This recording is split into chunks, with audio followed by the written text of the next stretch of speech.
The words hung in the air like smoke after a fire. Mum, we think it's time you started living more modestly. I looked up from my tea. My son, Daniel, sat across from me in my own living room, his wife Rachel perched beside him like a well-dressed bird of prey. They'd asked to come over for a serious conversation. I'd thought maybe they wanted advice. Maybe they were finally going to tell me they appreciated everything I'd done. How wonderfully naive of me. Modestly? I repeated, letting the words sit on my tongue. What exactly do you mean by that, Daniel? Rachel leaned forward, her manicured nails tapping against her designer handbag. The one I'd bought her last Christmas. What Daniel means is that at your age you need to start being more financially responsible. I blinked. Financially responsible. At 72 years old, after building a multi-million-dollar company from nothing, I was being lectured about financial responsibility by a woman who'd never earned more than $40,000 a year before marrying my son. I see, I said quietly. Go on. Daniel cleared his throat, unable to meet my eyes. That should have been my first warning. My son only avoided eye contact when he was ashamed of what he was about to say. The thing is, Mom, we can't keep supporting an older parent forever. You understand, right? We have our own expenses. Dylan's private school, the house payment, Rachel's business ventures. Supporting me. I set down my teacup very carefully, afraid that if I moved too quickly I might do something unbecoming, like laugh or scream. Supporting me, I said. Not a question. A statement, flat and cold. Rachel jumped in, her voice dripping with false concern. We know you don't mean to be a burden, but the reality is that maintaining your lifestyle is becoming difficult for us. We think it would be better for everyone if you downsized, maybe moved into a smaller place, cut back on unnecessary expenses. My lifestyle. My lifestyle was a modest 3-bedroom house I'd owned outright for 20 years, a 10-year-old sedan, and the occasional dinner out with friends. Meanwhile, they lived in a 6,000-square-foot home in the most expensive neighborhood in town, drove matching luxury SUVs, and took 3 vacations a year. All on my dime. I want to make sure I understand this correctly, I said, my voice steady despite the rage building in my chest. You're saying that I need to cut back on spending, that I'm being financially irresponsible, that you can't afford to support me anymore. Exactly, Rachel said, looking relieved. I'm so glad you understand. We knew you'd be reasonable about this. Daniel finally looked at me. It's not personal, Mum. It's just the practical reality of our situation. The practical reality. Let me tell you about the practical reality. My name was on their mortgage. My credit card paid for their groceries, their gas, their utilities, their country club membership. My company employed my son as a vice president at a salary he hadn't earned and didn't deserve. I'd given him the job 5 years ago, thinking it would help him build a career. Instead, he'd built a sense of entitlement the size of Texas. I'd paid for Dylan's private school, his summer camps, his music lessons. I'd bought Rachel's car, funded her 3 failed business ventures, and paid for the kitchen renovation she absolutely had to have last year. I'd covered their property taxes when they were short, their medical bills when insurance didn't cover enough, their credit card debt when they'd overspent on a trip to Europe. For 5 years, I'd been the invisible foundation, holding up their entire lifestyle. And now they were telling me I needed to live more modestly. The irony could have knocked me out of my rocking chair. If I had one. I see, I said again. I stood up, smoothing my slacks. Thank you for coming by. I'll certainly think about what you've said. Daniel looked surprised. That's it? You're not upset? Why would I be upset? I smiled, the kind of smile that should have warned him. You've given me a lot to think about. Now I have some errands to run. I'll walk you out. Rachel practically bounced to her feet, pleased with how easily this had gone. I'm so glad we had this talk. It's going to be better for everyone, you'll see. I walked them to the door, hugged my son despite the betrayal burning in my chest, and watched them drive away in the BMW I'd helped purchase. Then I went back inside, locked the door and pulled out my phone. I had some calls to make. The next morning I woke up early. Not because I couldn't sleep. I'd slept better than I had in months, actually. There's something clarifying about betrayal. It burns away all the guilt and doubt and leaves only pure crystalline certainty. I made coffee, toast with jam, and sat at my kitchen table with a stack of folders I'd retrieved from my home office. 5 years of bank statements. Credit card bills, company records, expense reports. Every time they'd swiped a card, it was my name on it. Every time they'd signed for a delivery, opened a gift, booked a vacation, my money had made it possible. But somehow, I was the one being financially irresponsible. I started making a list, not because I needed to remember, but because seeing it all written down made it real in a way that numbers on a screen never could. Item 1. Mortgage on their house. $6,000 a month. For 5 years. That's $360,000. Item 2. Car payments. 2 vehicles. $1,500 a month combined. $90,000 over 5 years. Item 3. Dylan's private school. $35,000 a year. $175,000 total. Item 4. Credit cards. Their personal spending. Groceries, gas, entertainment. Clothes, electronics. Average of $4,000 a month. $240,000. Item 5. Vacations. 3 per year. Averaging $8,000 each. $120,000. I could go on. The property tax payments, the medical bills, Rachel's boutique that failed after 6 months, her catering business that lasted even less time, her life coaching certification that she never used.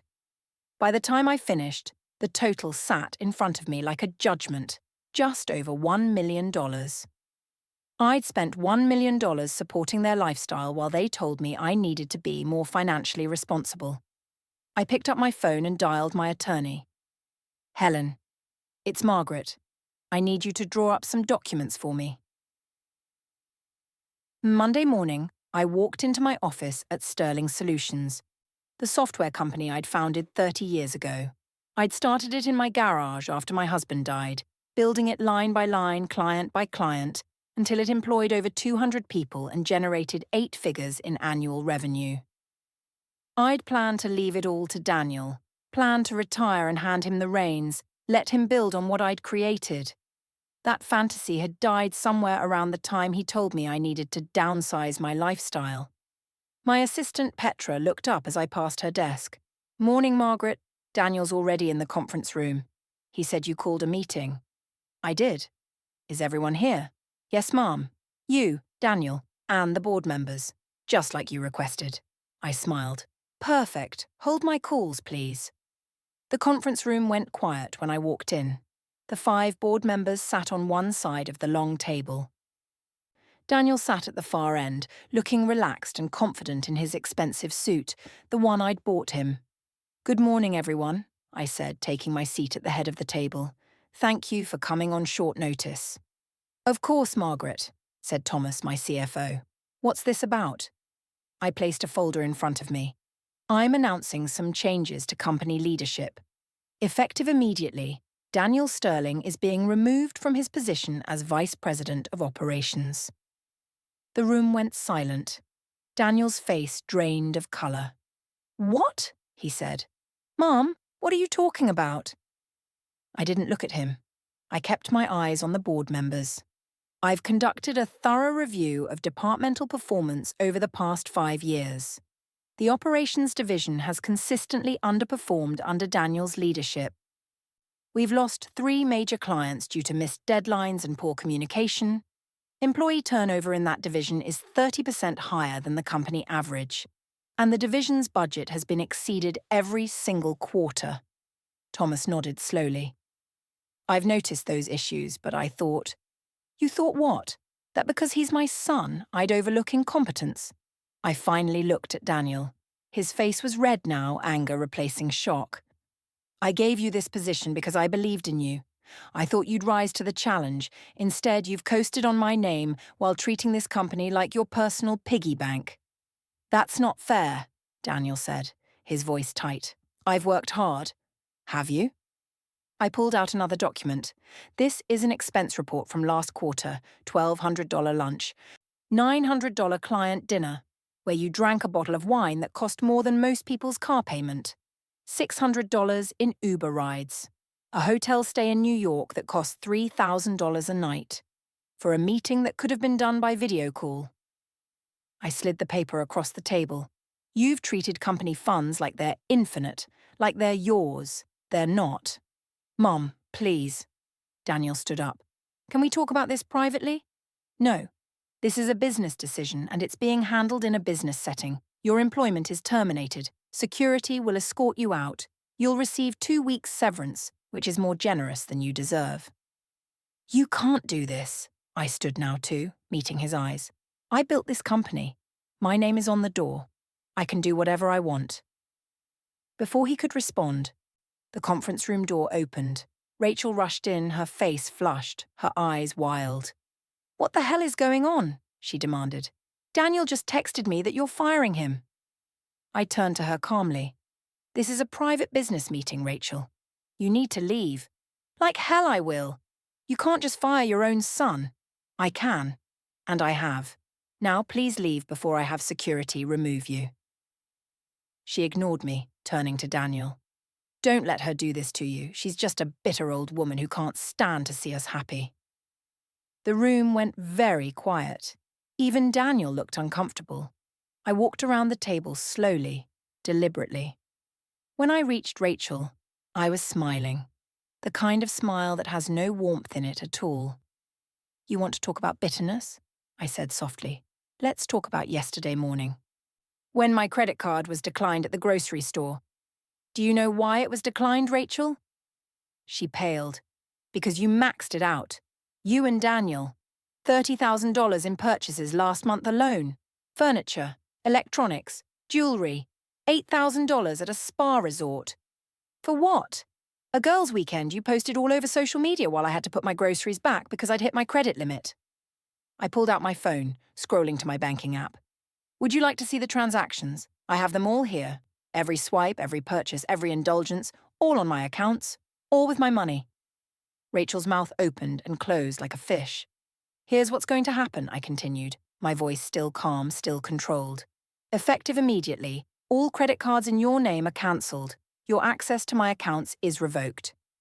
Daniel's salary from this company is terminated. You are both going to learn what it means to live modestly, just like you advised me to do. You can't, Rachel whispered. I already did. This morning, before I came to work, I also called the mortgage company. Did you know that the house is in my name? I co-signed when you couldn't qualify on your own. I've decided I'm not comfortable with that arrangement anymore.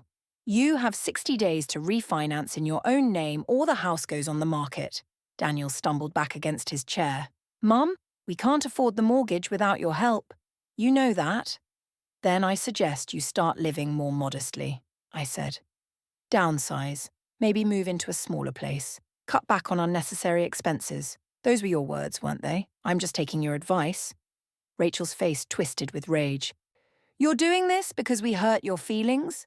Because we were honest with you about your spending? I laughed. I actually laughed. Honest? You want to talk about honesty? I turned back to the board. Gentlemen, I apologize for the family drama. The decision stands. Daniel is terminated effective immediately. I'll be assuming direct oversight of operations until we find a suitable replacement. Meeting adjourned. They filed out quickly, clearly uncomfortable with the domestic warfare they'd witnessed. I didn't blame them. When the door closed, it was just me, Daniel, and Rachel. How could you do this to us? Daniel asked, and for the first time he sounded genuinely hurt. We're your family. I gathered my folders, taking my time. When I looked up at him, I made sure he could see every year, every sacrifice, every moment of love I'd given him reflected in my eyes. Family doesn't treat each other like ATMs, I said. Family doesn't ask their 72-year-old mother to live modestly while they're spending her money on luxury vacations. Family doesn't sit in her living room and tell her she's a financial burden when they've never paid their own bills. We didn't mean it like that, he said weakly. Yes, you did. You meant every word. You just didn't think I'd ever call you on it. You thought I was old and soft and so desperate for your love that I'd let you walk all over me forever. Rachel grabbed her purse. Fine. You want to play hardball? We'll lawyer up. You can't just kick us out of the house. We have rights. I smiled again. The house is in my name. Check the deed. As for lawyers, I've already spoken to mine. I'm well within my rights to terminate financial support to my adult son. But please, waste your money on legal fees. I'm sure that will help your budget. She stormed toward the door, but I wasn't finished. Oh, and Rachel, one more thing. She turned, her face a mask of fury. Dylan's tuition payment is due next month. $3,500. I won't be paying it. I suggest you start filling out scholarship applications. Or maybe consider public school. I hear it's quite good these days. Builds character. The sound she made was somewhere between a gasp and a shriek. Then she was gone, Daniel trailing behind her like a whipped dog. I stood alone in the conference room, my heart pounding, adrenaline singing through my veins. I should have felt guilty. I should have felt terrible. Instead, I felt free. The calls started that evening. Angry voicemails, accusatory texts, a tearful message from Daniel begging me to reconsider, an enraged rant from Rachel calling me every name in the book. I deleted them all without listening to the end. What surprised me was Dylan. My 14-year-old grandson showed up at my door 3 days later, alone, on his bike. "Grammy?" he said when I opened the door. "Can I come in?" I almost said no. But he looked so young standing there, so uncertain that I stepped aside. He sat on my couch, twisting his hands. "Mom and Dad are freaking out?" "I imagine they are." "They said you fired Dad and cut off their credit cards and you're making us lose the house." "Is that what they said?" He nodded. "But I heard them fighting last night. Mum was saying that she should have been nicer to you, and Dad said he never thought you'd actually do it." I sat across from him. "Do you know what's really happening, Dylan?" "Not really. They won't tell me anything except that you're being mean." I took a breath. "Your parents have been spending my money for 5 years. Not borrowing. Spending. I paid your school tuition, your parents' mortgage, their car payments, their credit cards. Almost everything they bought I paid for. And then they told me I needed to start living more modestly because I was being financially irresponsible." Dylan's eyes widened. "But Dad's a VP. He makes good money." "Your father made $90,000 a year.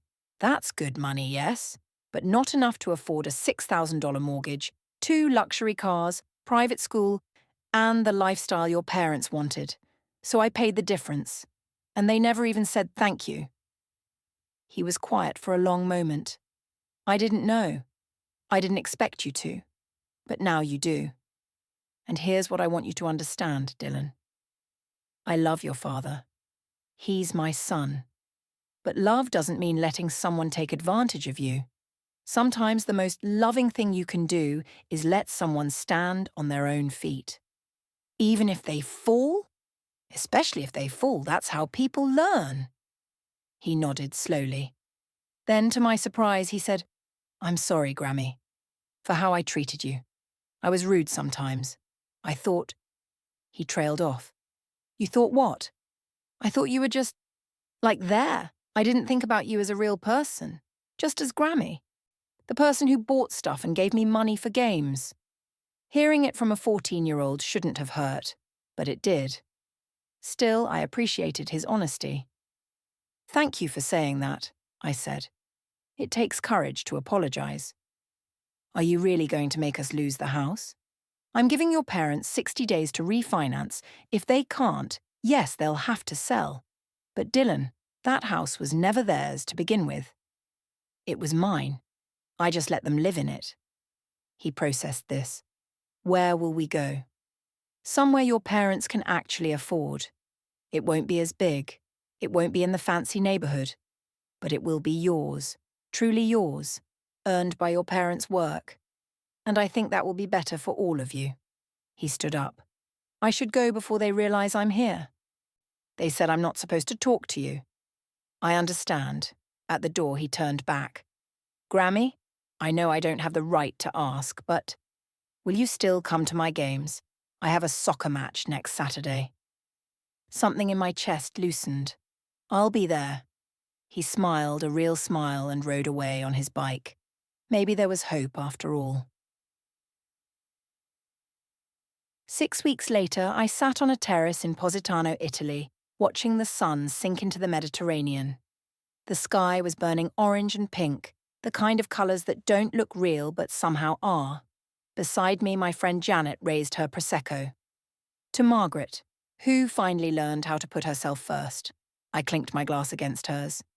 It only took me 72 years. We laughed.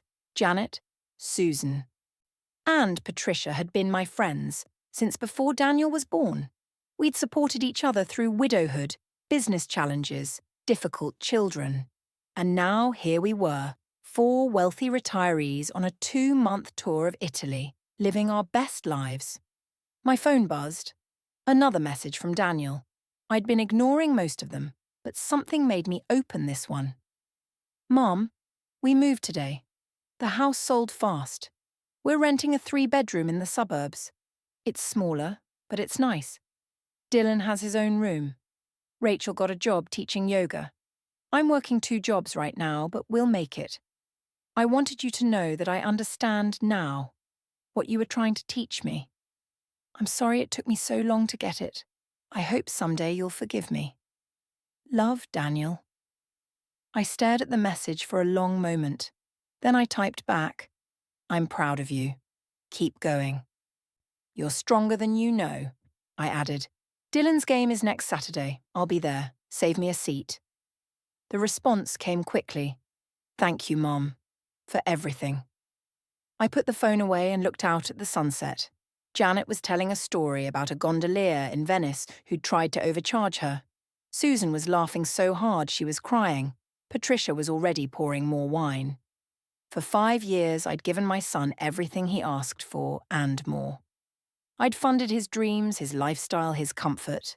And in return, he'd treated me like an obligation, a burden, a bank account with a heartbeat. But I'd finally done what I should have done years ago. I'd given him something more valuable than money. I'd given him the chance to stand on his own. And I'd given myself permission to live. Not modestly, not quietly, not carefully, but fully, joyfully, on my own terms. More wine? Patricia asked. I held out my glass. Absolutely. Below us, the Mediterranean sparkled like diamonds scattered across dark velvet. Somewhere back in the States, my son was learning how to pay his own bills. My grandson was learning what it meant to earn instead of expect. My daughter-in-law was learning that the world didn't owe her anything. And me? I was learning that independence looks good on everyone. Even a 72-year-old woman who'd spent too many years forgetting that she mattered too. The wine was cold and crisp. The sun was warm on my face. My friends' laughter filled the air. Life, I thought, was extraordinarily good when you finally decided to live it for yourself. Thank you, my loves, for watching until the end of the video. Don't forget to subscribe to the channel so you won't miss the newest videos.